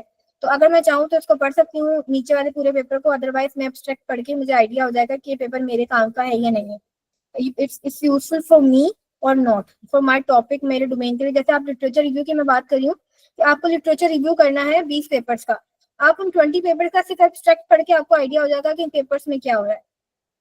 तो इसकी एक बहुत प्राइम इंपॉर्टेंस होती है। अब as a student, from the student, आप from the MBBS whatever, जो भी आपकी आपके आप स्टूडेंट्स हो, आपको अगर आप काम कर रहे हो तो इनिशियल लेवल पे आपको हर प्रोसीडिंग से अपना एब्स्ट्रैक्ट सबमिट करवाना पड़ता है। आपको ये सुना होगा आपने एब्स्ट्रैक्ट क्या होता है। एब्स्ट्रैक्ट मींस बस आपने अपनी एक काम की, पूरे काम की समरी दे रहे हो। बेटा आप, एक इम्पॉर्टेंट बात ये है, आप हर किसी को अपना पूरा काम नहीं भेज सकते हो, एथिकल कंसर्न्स आ जाते हैं इसमें। अगर फॉर एग्जाम्पल अब्दुल वहाब ने काम किया है, उसने अपना पूरा पेपर मुझे भेज दिया है और मैंने उसको अपने नाम से आगे पब्लिश कर दिया, एथिकल कंसर्न्स आ जाएंगे। अब्दुल वहाब कहता रह जाएगा कि काम जो है ना मैंने किया था, बट वो मिस सबा के नाम से पब्लिश हो गया, तो वो काम मिस सबा का है। इस वजह से एथिकल कंसर्न की वजह से हम अपना पूरा काम कभी भी हर किसी नहीं भेजते, हम एब्स्ट्रैक्ट भेजते हैं। एब्स्ट्रैक्ट में बहुत प्रिसाइज इन्फॉर्मेशन होती है, उसमें आप कंप्लीट रिजल्ट्स नहीं लिखते, उसमें आप कंप्लीट जो है ना पूरा जो है ना डेटा नहीं देते, उसमें मतलब हिडन चीजें उसमें रखते हैं आपके, आपका जो है ना काम मिस यूज ना हो, ठीक है। तो बेसिकली कंसाइज समरी होती है एब्स्ट्रैक्ट। रिसर्च नोट्स यही होता है, ब्रीफ समरीज होती हैं। कुछ ऐसे जर्नल्स होते हैं जो कि ब्रीफ नोट्स मांगते हैं कि आप शॉर्ट नोट्स बता दो, ब्रीफ रिपोर्ट्स दे दो कि आपने ये काम कैसे किया, तो ताकि फर्दर उस पर आपसे और काम मांग सके। बुक रिव्यूज, जो आपकी बुक पब्लिकेशन है, साइंटिफिक पब्लिकेशन है, उनका होता है। तो these are the different types of scientific writings, जिसमें मोस्ट कॉमनली सबसे ज्यादा प्राइम इंपॉर्टेंस रखता है रिसर्च आर्टिकल। दूसरे नंबर पे आ जाता है रिव्यू आर्टिकल्स। अच्छा, as a scientist, as a scholar, मैं पीएचडी स्कॉलर हूँ, तो मेरे लिए जो सबसे यूजफुल इस वक्त होगा वो रिसर्च आर्टिकल होगा, क्योंकि रिसर्च आर्टिकल मुझे मेरे करियर में बहुत काम आएंगे। लाइक फॉर एग्जांपल मुझे ये प्लस पॉइंट्स होते हैं एज अ स्कॉलर। आपके पास एज अ साइंटिस्ट जो है ना, आपका ओरिजिनल काम जो है ना वो सबसे ज्यादा इंपॉर्टेंस रखता है कि मेरा अपना ओरिजिनल काम क्या है। रिव्यू आर्टिकल से ये मुझे आइडिया हो जाता है, मेरी राइटिंग स्किल्स बढ़ती हैं, और मुझे ये पता चल जाएगा एज एन ऑथर कि मुझे प्रीवियस डेटा को कैसे जो है ना अपने वर्ड्स में लिखना है, उसको कैसे कंपाइल करना है, ठीक है, क्रिटिकली इवेल्युएट करना है। रिव्यू आर्टिकल से आपको लिटरेचर रिव्यू बहुत अच्छा आ जाता है, लिटरेचर रिव्यू करना आ जाता है, और इसके अलावा आपकी राइटिंग स्किल्स बढ़ती हैं, और आपको साइटेशंस करना आ जाती है बहुत अच्छे से। आप रेफरेंसेस कर सकते हो, जो कि आप फिर रिसर्च आर्टिकल्स में कर सकते हो। लाइक इफ यू आर आप बिल्कुल इनिशियल बिगनर हो, तो आप रिव्यू आर्टिकल से स्टार्ट कर सकते हो, जैसे आपको आइडिया होता है, और फिर आप उसको रिसर्च आर्टिकल्स में आपको बहुत आसानी हो जाती है, ठीक है। नेक्स्ट में जैसे मैं फाइनल ईयर के स्टूडेंट्स को अगर पढ़ा रही होती हूँ, तो मैं मोस्ट कॉमनली उनको रिव्यू आर्टिकल्स के असाइनमेंट्स दे देती हूँ कि उनको आइडिया हो जाए कि रिव्यू आर्टिकल्स लिखते कैसे हैं। उनका राइटअप अच्छा हो जाता है, उनका जो है ना रेफरेंसिंग अच्छी हो जाती है, और उनको आइडिया हो जाता है कि लिटरेचर रिव्यू कैसे करता है। अगर आप कुछ भी काम लिख रहे हो ना, आप साइंटिफिक राइटिंग कर रहे हो, तो साइंटिफिक राइटिंग जो है ना वो इम्पैक्टफुल होनी चाहिए। It should be clear and credible. Like to ensure research is communicated effectively, writers को क्या क्या चीजों पे काम, मतलब एक चेकलिस्ट है बेसिकली, इट्स अ चेकलिस्ट जो कि आपको अपने काम के लिए इम्पोर्टेंट जो है ना कंसिडर करनी है कि use clear and concise language defining technical terms, like आप अपनी लेमन लैंग्वेज में नहीं लिख सकते हो रिसर्च को कम्युनिकेट करने के लिए, क्योंकि आप ना रिसर्च अपने किसी घर के बंदे को नहीं पढ़ा रहे हो, अपना काम किसी लेमैन को नहीं पढ़ा रहे हो, आप अपना काम किसको प्रेजेंट कर रहे हो बेसिकली, जब आपका काम ऑनलाइन आता है या पब्लिश होता है तो आपका काम प्रेजेंट होता है एक साइंटिफिक कम्युनिटी में, तो मतलब साइंटिस्ट के साथ, लाइक अगर आप काम करें तो उसको साइंटिस्ट पढ़ रहे हैं ना, तो that should be defining in a technical terms, concise और क्लियर लैंग्वेज होनी चाहिए, लेमैन लैंग्वेज आप यूज नहीं कर सकते हो। एक्टिव वॉइसेस, जो भी काम कर रहे हो प्रेजेंट के लिए कर रहे हो, पास्ट के लिए नहीं कर रहे हो, एक्टिव वॉइसेस में आप काम कर रहे हो। Cite sources correctly to knowledge prior work, acknowledge prior work, sorry. आपने जो साइट, अभी वही बात हुई थी, अभी ये क्वेश्चन आया था कि साइट करने का क्या फायदा है, हम साइट क्यों करें। बेसिकली बेटा साइट करने का जो मेन पर्पस ये होता है कि हम सामने वाले बंदे को के काम को एक्नॉलेज करें कि काम उस पर्टिकुलर बंदे ने किया है, उसने ये काम इस तरह से किया है, आप उसको एक्नॉलेजमेंट मिल रही है उसको, और ऊपर से दूसरा आप अपने काम को प्रॉपर एक्यूरेसी के साथ कर रहे हो, आपने जो सेंटेंस जहां से लिया है आपने उसको साइट कर देना है। Include visual aids like tables, graphs, figures, ये आप अगर ऐड करोगे तो obviously it will lead to the better understanding. Edit and proofread to improve accuracy, coherent और रीडेबिलिटी। अच्छा, आपका काम जो है, जब आप किसी साइंटिफिक राइटिंग करते हो उसके बाद उसकी प्रूफ रीडिंग होती है, उसकी जो है ना एडिटिंग होती है, उसके प्रॉपर एक्यूरेसी को इन्हांस करने के लिए जो है ना उसमें उसका मतलब सिंपली हम कह सकते हैं रिव्यू होता है कि वो आपका काम जो आपने भेजा है वो ठीक से कम्युनिकेट किया है कि नहीं किया। उसके बाद I have already discussed this. Accuracy is one of the most critical aspect of research. The information must be accurate and correct.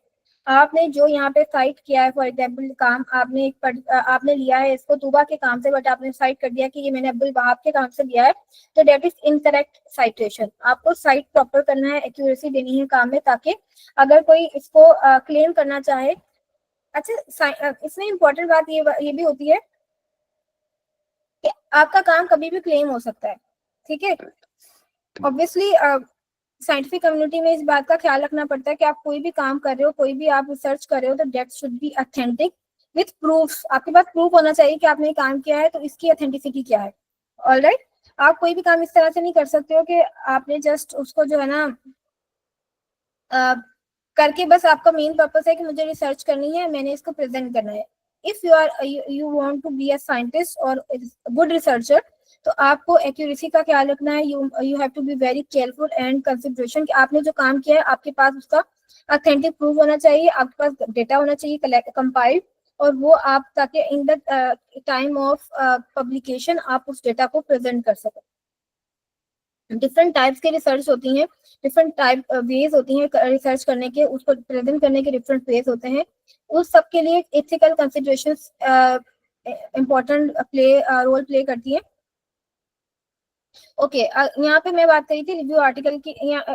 Wait, Google Scholar एक ऐसा प्लेटफॉर्म है जहाँ से आपको मोस्ट कॉमनली जो है ना हर तरह के काम जो कि ऑथेंटिक जर्नल्स में पब्लिश हैं वो आपको मिल जाएंगे। आपने लाइक एक कोई भी टॉपिक है आपका, एंटीबायोटिक स्टीवर्डशिप, इस टॉपिक से आपको इन पूरे टाइम्स में, इस टाइम फ्रेम में जितना काम हुआ, अगर आप चाहते हो कि मुझे सिर्फ ये 2025 का डेटा दो, तो आप इसमें नहीं मेंशन करो कि 2025 का डेटा चाहिए। अगर आप चाहते हो कि एनी टाइम अब तक जितना काम हुआ है, ये देखो यहाँ पे रिजल्ट हो रहे हैं। अगर आप लोगों को ये पिक्चर क्लियर हो रही हो ये, तो आप लोगों को यहाँ पे नजर आ रहा है रिजल्ट के इस टॉपिक पे 1,76,000 पेपर्स हैं। आई एम नॉट सेइंग कि इसमें सिर्फ एंटीबायोटिक स्टीवर्डशिप को ही डिस्कस किया होगा, बट इसमें जो मेन वर्ड, जो ये वाला वर्ड और इस टाइप के जो पेपर्स होंगे वो 1,76,000 जो है ना अब तक इसमें अवेलेबल है। इट डजंट मीन कि आप इसको जो है ना अब आपको रिव्यू आर्टिकल करना है तो आपको ये सारा पढ़ना पड़ेगा।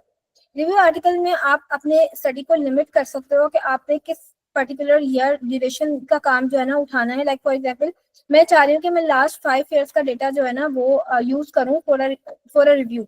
मैंने काम रिव्यू आर्टिकल करना है, मैं उसके लिए लास्ट 5 ईयर्स का डेटा लेना चाह रही हूँ, अप टू 21। तो यहाँ मेरा रिजल्ट देखिए, अब 1 लाख के बाद से हटके 19,000 होगा।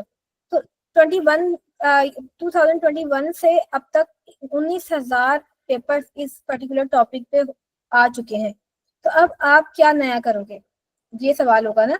बट यही तो होता है कि identify the gaps, you have to identify the gap. और वो गैप आप तब तक आइडेंटिफाई नहीं कर सकते जब तक आप उसका लिटरेचर रिव्यू ना करो। लिटरेचर सर्वे, लिटरेचर सीए है, इसको रिव्यू करना, इसको देखना कि इसमें ये पर्टिकुलर टॉपिक पे काम हुआ है या इस पे कौन सा टॉपिक लैकिंग है, ये इसको हम कहते हैं literature review.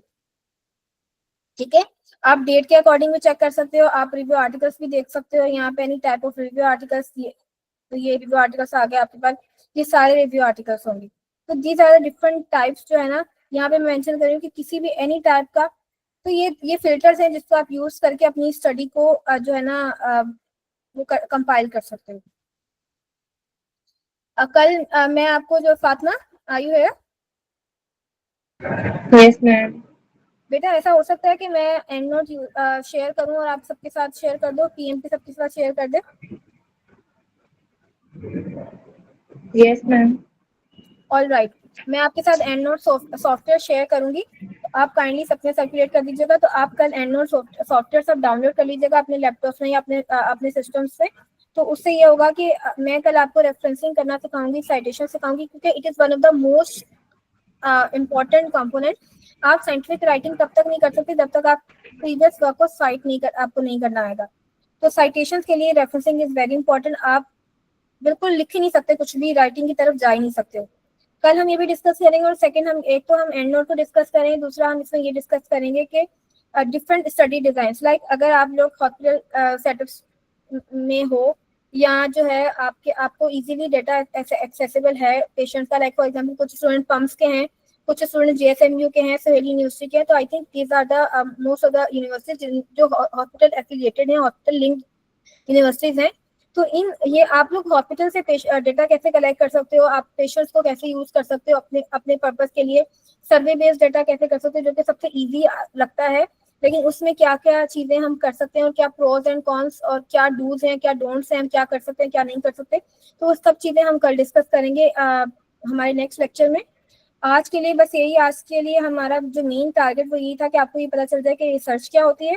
Research is basically a question of knowledge, and scientific writing basically is a writing and giving your research to the for the society, community के साथ अपनी रिसर्च को शेयर करना, फाइंडिंग शेयर करके उसको जो है ना उस पर फर्दर वर्कअप करें। ठीक है, तो together they advance science, inform practice and contribute to solving real life problems. जब तक आपकी स्टडी आपके पास लिमिटेड है, आपके क्वेश्चंस आपके पास लिमिटेड है, it will B not beneficial for you, not for the world, to solve the real life problems. All right, that's from my side today. If you have any queries, you can ask. The forum is open for you all. और बेटा ये भी हो सकता है कि आप मुझे भी बता सकते हो कि आप लोगों ने क्या क्या चीज़ों पे इम्पोर्टेंट कंसिडरेशन आपको देनी है, तो I can give important consideration to that topic. आप मुझसे अपने क्वेश्चंस शेयर कर दें तो मैं उस पर कल आप लोगों को डिटेल्ड रिव्यू कर दूंगी। Otherwise, if you want anything related to this topic, you can ask. अस्सलामुअलैकुम मैम। वालेकुम सलाम जी हसन। मैम ये मैं पूछना चाह रहा था कि at the end of this internship, तो इस इंटर्नशिप के दौरान कोई इस तरह का होगा कि हम जो है ना वो एज अ असाइनमेंट जो है ना वो कोई एक आर्टिकल जो है ना हमारा किसी अच्छी जर्नल में पब्लिश हो? बिल्कुल हो सकता है हर स्टूडेंट का। at the end of this course, this internship. Yes ma'am, तो वो फिर साथ साथ जो है ना वो हमारा वो जो एक होगा आर्टिकल होगा वो एक रिनाउंड जर्नल में पब्लिश होगा फिर? बिल्कुल हो सकता है, अगर आप लोग आप जो है इस पे काम करना अभी से स्टार्ट कर दें। और बेसिकली बेटा ये होता है, मेंटोरशिप भी होती है। अगर आप अपना काम कोई ले रहे हो, आपको कभी भी हेल्प चाहिए हो, आप उस पे पहले तो आप बेसिक्स, आपको अभी तक कितनी इंफॉर्मेशन है इस बारे में, रिसर्च के बारे में? मैम फाइनल ईयर प्रोजेक्ट्स हमने किए थे अपने, और उसमें ना हमने स्मोक के बारे में किया था, प्रिवेंटिव मेजर्स और उसके जो है ना कॉजेज वगैरह। तो उसमें एसपीएसएस जो है ना वो भी यूज किया था, एंड नोट से साइटेशंस वगैरह ऐड करनी, और पी वैल्यूज निकालनी और उसके बाद एंड पे वो टेबल्स वगैरह ऐड करने।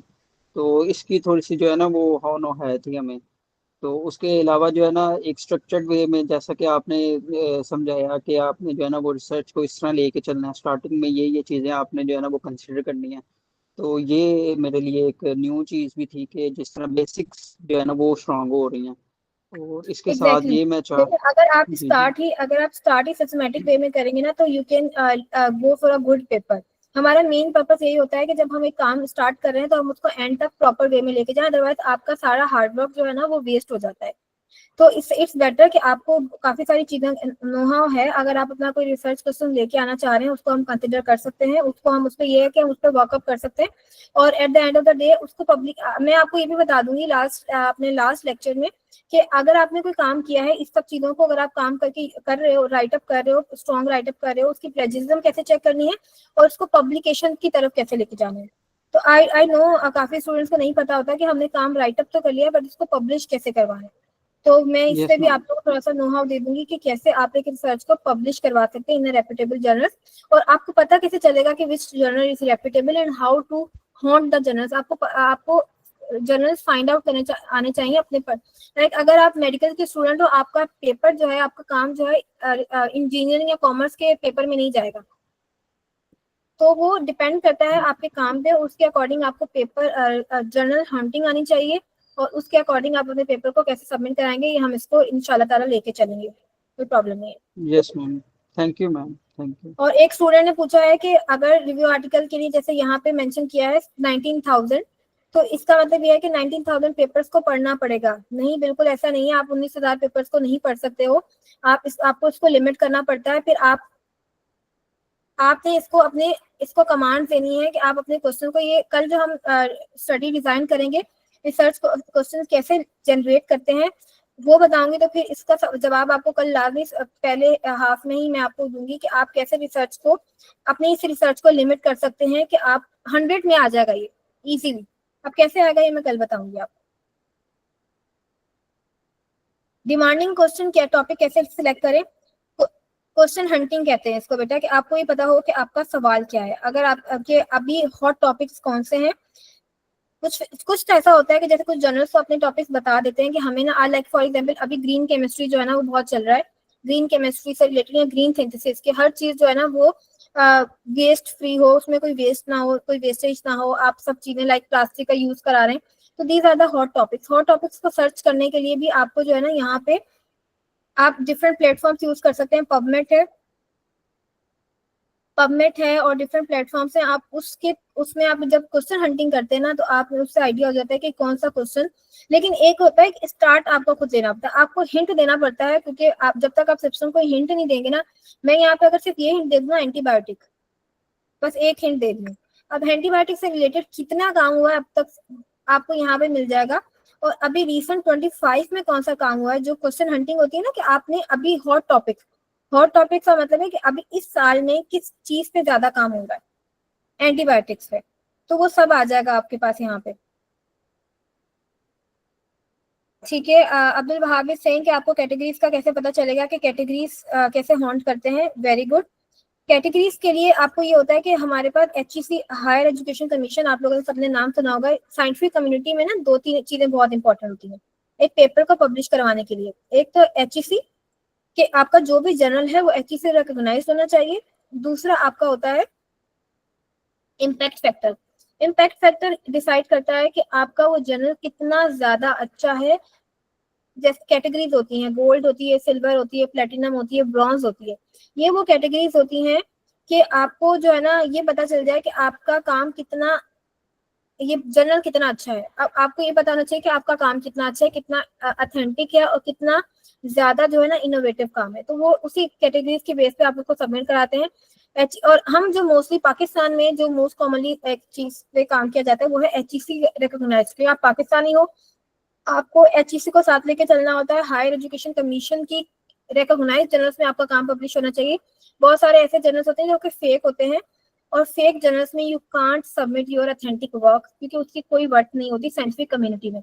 वो आपको मिल तो जाएगा यहाँ पे बट उसकी कोई वर्थ नहीं है। आपका पेपर जो है ना अथेंटिक होना चाहिए और जर्नल अथेंटिक होना चाहिए पब्लिकेशन से पहले। ये सबसे मोस्ट इंपॉर्टेंट कंसिडरेबल पॉइंट होता है।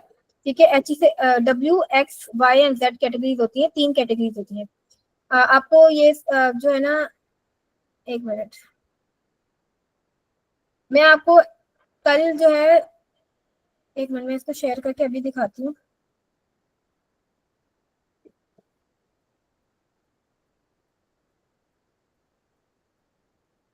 यहाँ पे हम कैटेगरीज को डिस्कस करते हैं। HEC recognized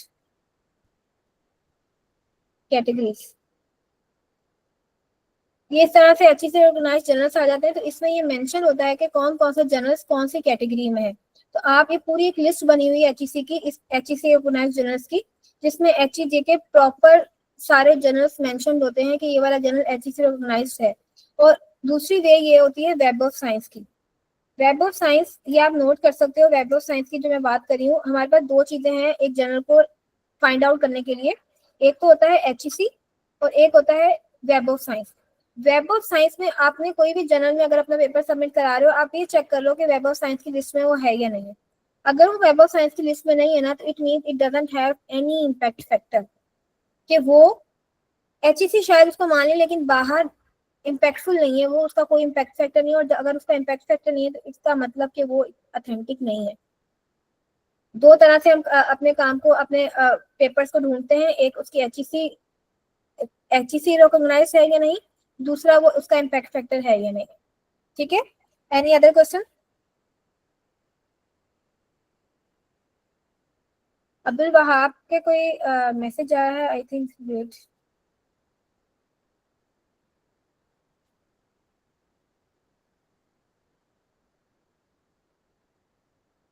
Abdul Wahab is saying he has published his work in reputable journal like W category. अच्छा, W बेटा पहले तो ऐसा होता था, बहुत सिंपल था। पहले तो अब्दुल वहाब HJRS, ये टर्म आपने सुनी कि मैं यहाँ पे लिख भी देती हूँ। HJRS ये एक वेबसाइट होती थी कुछ इसी साल में, तो कुछ टाइम पहले की बात है।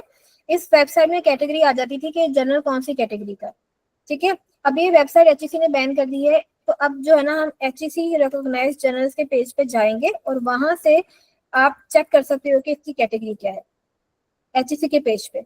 दूसरा है वेब ऑफ साइंस, वो भी यहाँ पे मेंशन कर रही हूँ। वेब ऑफ साइंस में आप ये देख सकते हो कि उसका इम्पैक्ट फैक्टर है या नहीं। इम्पैक्ट फैक्टर का मतलब ये होता है, अच्छा W कैटेगरी तो जो भी है ना, वो इस वेब ऑफ साइंस में होनी चाहिए जर्नल। ठीक है, आपने अगर एक जर्नल है, like for example Abdul Wahab, आप अपना एक पेपर है वो सबमिट करा रहे हो ICCBS, इसमें तो आपने ऑब्वियसली कॉन्फ्रेंस प्रोसीडिंग की होगी, क्योंकि ये तो ऑर्गेनाइजेशन है, इसमें आपने कोई कॉन्फ्रेंस अटेंड की होगी और उसमें आपकी प्रोसीडिंग आई है। आप ये चेक कर सकते हो कि आपका ये ICCBS कौन से वेब ऑफ साइंस में है या नहीं है। ठीक है, वेब ऑफ साइंस में अगर इस लिस्ट में यहाँ पे सर्च करोगे, आप लोग कल सब सर्च करके आएगा, वेब ऑफ साइंस और HGRS, ये दोनों वेबसाइट्स सर्च करके आएगा। और फिर इससे रिलेटेड जो है ना, हम जो है ना डिस्कस कर लेंगे। मैम जो स्टूडेंट फ्रेश स्टार्ट कर रहे हैं राइटिंग कंसर्न करने के लिए टास्क हो, क्या आप उनके आगे तुबा खालिद, अगर आप लोग ये टास्क करना चाहोगे तो it will be well and good. I will be more than happy कि मैं आप लोगों को गाइड कर सकूं, कि आप लोग वाकई सीखने के मूड में आए हो, तो आप लोग जो है ना इसको लास्ट मोमेंट तक रिसर्च आर्टिकल तक लेके जा सकते हो। I can guide you through out. जो है ना, आप कोई भी टॉपिक लेके मुझसे डिस्कस कर सकते हैं। We can work up on it and it will we can lead it to the research और रिव्यू आर्टिकल। ऑब्वियसली एक रिसर्च करने के लिए सिर्फ 1-2 हफ्ते की टाइम नहीं चाहिए होता, it takes time, but I can mentor you जब तक आपका काम कंप्लीट नहीं होता है। कोई भी क्वेश्चन होगा, जितना मैं आपको पढ़ा रही हूँ, जितना मैं आपको गाइड कर रही हूँ, any question related to it, I will guide you throughout the your struggle. Alright,